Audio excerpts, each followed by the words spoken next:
There's a particular experience that I had while I was in elementary school that I know I'll never forget. I was 6 years old and I was in grade 2.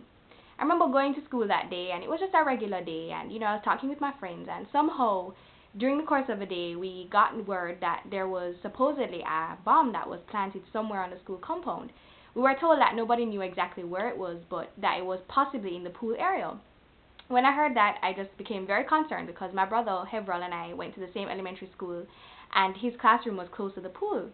I'm not really sure why the administration decided to do this, but they thought it wise that we just stay on the compound and we hope that things went well. I guess perhaps they thought that the rumor was, it was just a rumor and there was really no bomb. So they said, okay, we're going to go through the day as usual. So we were in class and my teacher, her name was Miss Wan, was teaching us, and I guess our fears just came upon us, and in that instant everything just started to shake violently, just like shaking a ketchup bottle without mercy. And Miss Wan, she was trying to keep herself together and trying to stay calm, and she said to us very firmly, boys and girls, get onto the desk. Get onto the desk right now. So we obeyed and we went onto the desk. While I was under there, I just thought to myself, whoa, I think this is a bomb and I think we're dead. So I looked down on the floor and I saw before me just a great flame of fire, and I screamed out, and it was very weird because I was a very quiet student, so I guess it was weird to hear me scream, but there was fire, so I had to scream, and I was just screaming, fire, fire, fire, fire. Miss Wan was like, where, Joel, where? And I was like, right here, miss, right here, right here. But of course, Miss Wan couldn't come to help me, so she had to stay, under the desk, and I was there, and I was just hoping that, okay, I hope I survive this, I really hope I survive this.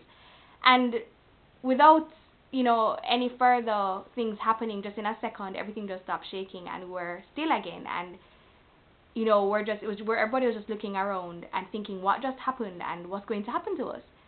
So I looked down on the floor, and while I looked down, I realized that there was one single corn kernel that was in the exact area where I saw the fire, and I was able to connect at 6 years old that I just embarrassed myself, because what I thought was a flaming, blazing, deadly flame of fire was just a single corn kernel.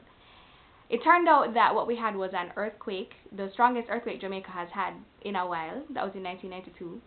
And, there was no bomb. That was just a rumor. So my brother and I are still both fine. But I remember it was just a very embarrassing moment for me. And even in grade 6, 4 years later, one of my classmates came to me and she said, Joel, do you remember when we were in 2nd grade and we had an earthquake and you screamed out, fire, fire, fire? And it was just a corn kernel. And I was like, yes, I do remember that. So I guess the point is, beware of those corn kernels during earthquakes, because they really do look like fire when they're shaking violently.